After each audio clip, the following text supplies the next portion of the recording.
Mas falar de imposto é uma coisa muito chata e é véspera de feriado. Vamos passar esse assunto para a próxima?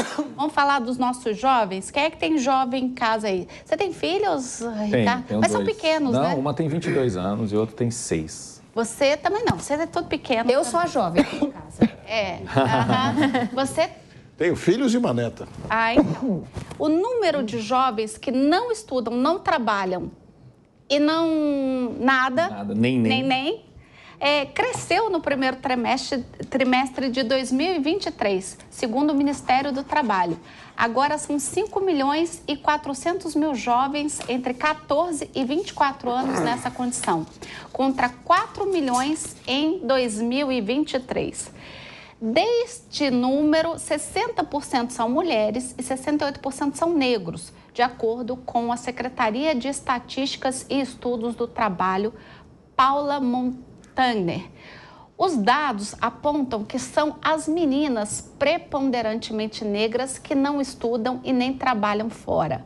Mas, em sua maioria, elas estão cuidando dos afazeres da casa, dos filhos, irmãos menores ou de outros parentes. Ou seja, será que com a pandemia empobrecemos, Diogo da Luz? Sem dúvida, empobrecemos um pouco a pandemia, já estamos recuperando, mas indiscutivelmente o IDH em muitos estados caiu, o estado de São Paulo foi o que menos caiu, Santa Catarina foi o segundo que menos caiu, mas o Brasil sentiu, sem dúvida. Agora, sobre esse levantamento, não me preocupa muito os jovens adultos que não estejam trabalhando. Por quê? Essa é uma questão familiar.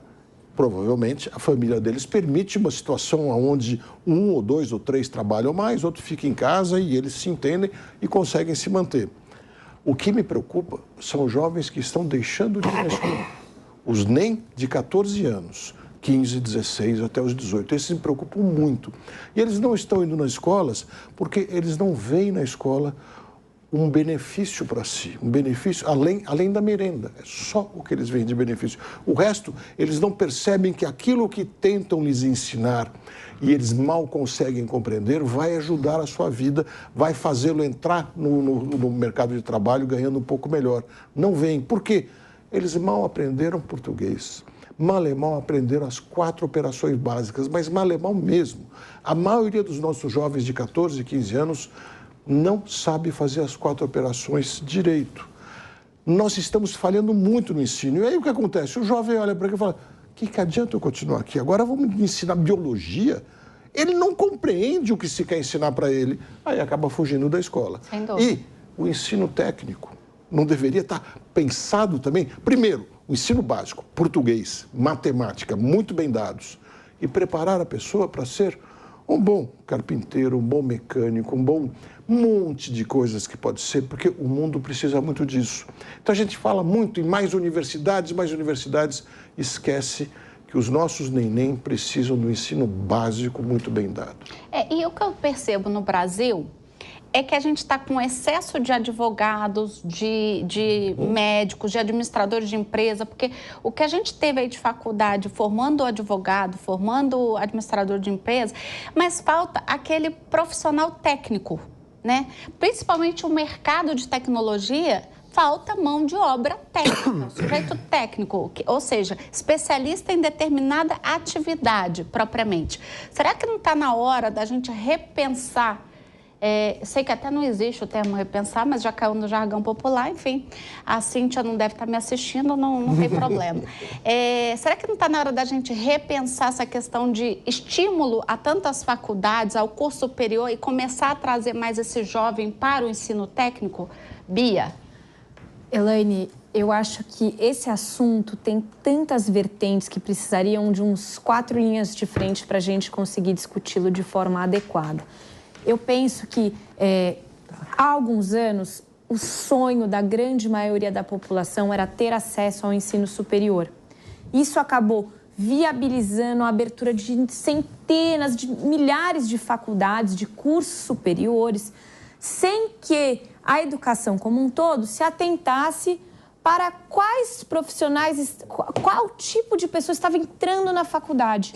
Porque hoje o que a gente vê são faculdades que, infelizmente, não tem requisitos básicos de ingresso, né? Você se matricula, você entra. Isso é muito positivo por um lado, mas a verdade é que as pessoas se esqueceram do ensino básico, do ensino fundamental. E elas entram muito cruas no ensino superior, que também aí, pelos seus motivos, precisa rodar, precisa girar, mas você acaba trazendo para o mercado de trabalho profissionais que, como você bem colocou, não estão habilitados para aquelas funções. Isso sem se falar numa série de carreiras aí, de faculdades que acabam sendo mesmo renegadas, sendo colocadas de lado, né? As pessoas têm uma preferência pelas carreiras mais tradicionais. Fora isso, a gente hoje não pode fechar os olhos para a realidade das redes sociais, que acaba colocando como ídolos e como exemplos a serem seguidos aquelas pessoas que fazem questão de falar que não estudaram, que usam as redes sociais como forma de ganhar milhões e milhões e aí ficam ostentando. Então, hoje, essas pessoas, e aí eu pego um pouco o gancho do Diego, que a preocupação tem que se voltar para os mais novos mesmo, de 14, 15 anos, estão menos preocupadas em estudar porque acreditam que vão conseguir sucesso profissional, sucesso financeiro na vida por meio da utilização de redes sociais. O que, assim, pode acontecer, mas isso é colocado para as pessoas como se fosse algo fácil de ser conseguido. E não é a realidade que a gente tem. Não, isso acaba deixando que as pessoas parem de estudar para fazer vídeo nas redes sociais. E eu acho que falta, e aí eu coloco uma parcela grande de responsabilidade do governo, de incentivar, de colocar na cara dessas crianças e desses adolescentes as vantagens de um bom estudo, de viabilizar um bom estudo. Vira e mexe, a gente vê episódios horrorosos de adolescentes sendo maltratados dentro de escolas. Outro dia nós vimos uma pessoa que tinha uma deficiência, se não me engano era síndrome de Down, e a professora estava puxando o cabelo dela. Então, assim, tem todo um arcabouço de dificuldades que a gente precisa apontar para que também o jovem se incentive a voltar a estudar, para que ele se incentive a se colocar no mercado de trabalho e não achar que ele vai ficar famoso no Instagram e ganhar 100 milhões de reais aí por ano. Concordo com você. E tá difícil concorrer com a internet e com o celular, né? Porque o nosso sistema de escola, de ensino, está muito ultrapassado, né? Você não aprende uma língua, você não aprende tecnologia, você fica lá aprendendo, como vocês bem pontuaram, física, química e etc., que, né? Por exemplo, química, para mim, efetivamente, não serviu de muita coisa. Você não lembra da tabela periódica? Né? Lembro porque eu tive que decorar aquilo para vestibular, né? Mas para que eu usei a tabela periódica? Para nada, eu lembro dela. Como eu lembro de todas as fórmulas de física, porque tinha musiquinha no cursinho pré-vestibular. Mas, efetivamente, o que isso agregou à minha vida? Então, assim, eu acho que a gente tem que começar a trabalhar também a questão nos jovens de aptidões, de dons, né? Se você quer ir para humanas, levar essa pessoa mais para matérias de humanas, de exatas, né? A escola precisa se modernizar, porque senão ela vai perder esse adolescente realmente para a internet, não é isso? Essa foi a ideia da atualização do projeto do MEC, de reestruturar a educação, só que foi uma catástrofe, deu tudo errado. Se você perguntar para os estudantes hoje ali de 15 a 17 anos, que são estudantes do ensino médio, o índice de rejeição é gigantesca, porque eles não conseguiram fazer da forma adequada. É evidente que para a gente conseguir lidar com a educação no país, a gente tem que ter, no mínimo, uma escola que seja agradável. Não dá para a gente, em 2024, educar da mesma forma que a gente acreditava que tinha que educar na década de 70 e de 80. Eu vejo muita gente falando, mas na década de 70 era bom. Tudo bem, mas você não tinha tanta concorrência em termos de atenção, que eu estou querendo dizer. Porque falta de infraestrutura, eu acredito que talvez na década de 70 e 80 fosse até um pouco menor do que tem hoje, em razão aí da quantidade de população que cresce, e dos gastos do governo, da má gestão, mas ainda assim não vejo essa discrepância toda. O que eu vejo aqui de preocupante nessa questão da geração neném é o fato de que não existe um direcionamento dentro da escola.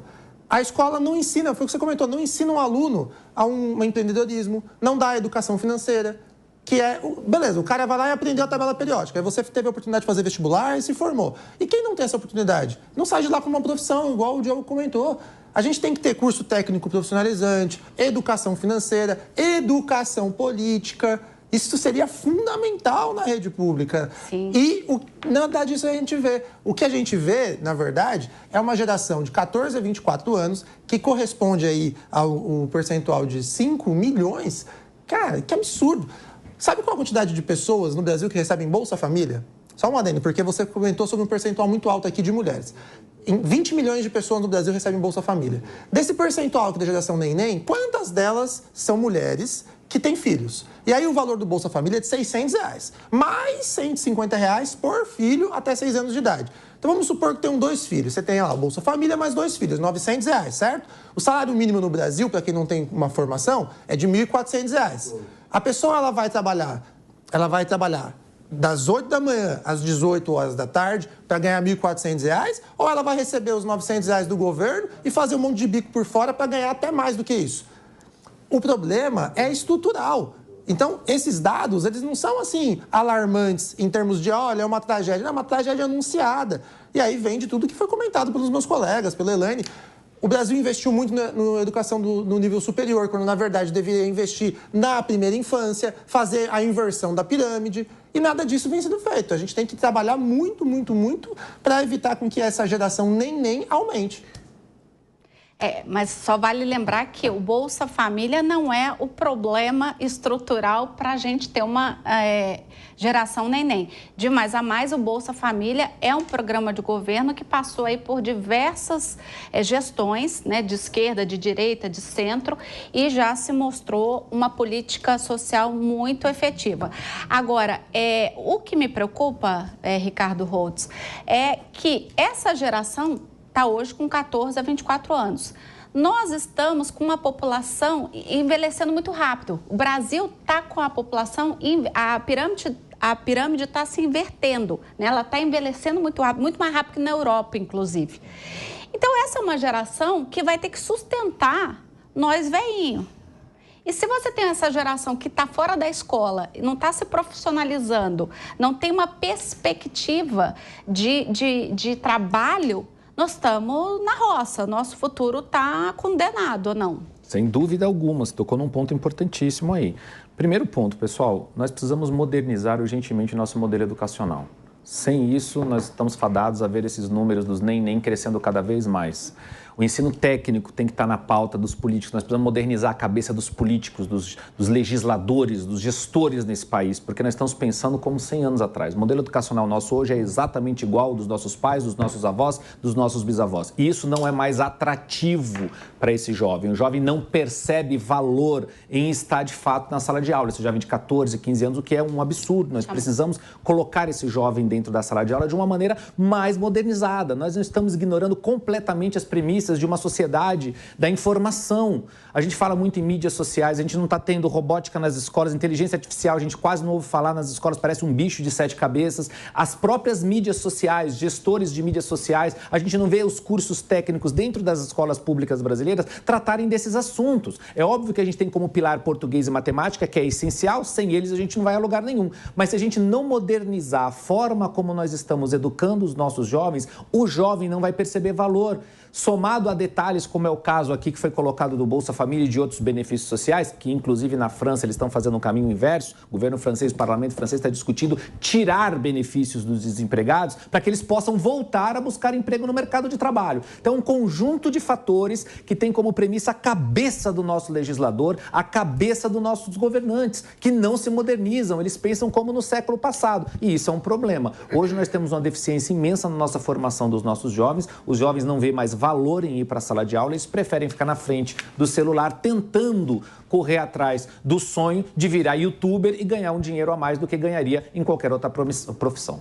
Exatamente. Inclusive, lamentavelmente, a própria profissão de jornalista, né, hoje está em xeque, porque você tem aí influenciadores dando notícia, produzindo verdades, como se jornalistas fossem, né? Então, hoje, uma das carreiras que mais sofreram com tudo isso foi o próprio jornalismo. Não, e você sabe que não é ruim que tenham influenciadores. Eu acho que existem muitas vantagens e muitas coisas boas que eles trazem, mas a gente não pode fechar os olhos para considerar que isso não é a realidade da maior parte da população, que é em quantos milhões de pessoas que conseguem se consagrar e conseguir esse sucesso tão almejado.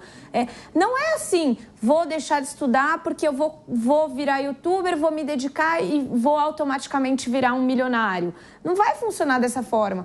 E é isso que os jovens precisam se conscientizar, e aí eu acho que dentro de toda essa reforma estrutural que a gente falou no ensino básico, no ensino fundamental, nós precisamos pensar na forma adequada de chegar ao jovem, uma questão de saúde mental, de psicologia mesmo, de mostrar para eles que nós vivemos com o celular, nós vivemos com as redes sociais, mas isso não afasta a necessidade de termos uma vida real, um estudo real, uma ocupação e sair um pouco dessa história de neném.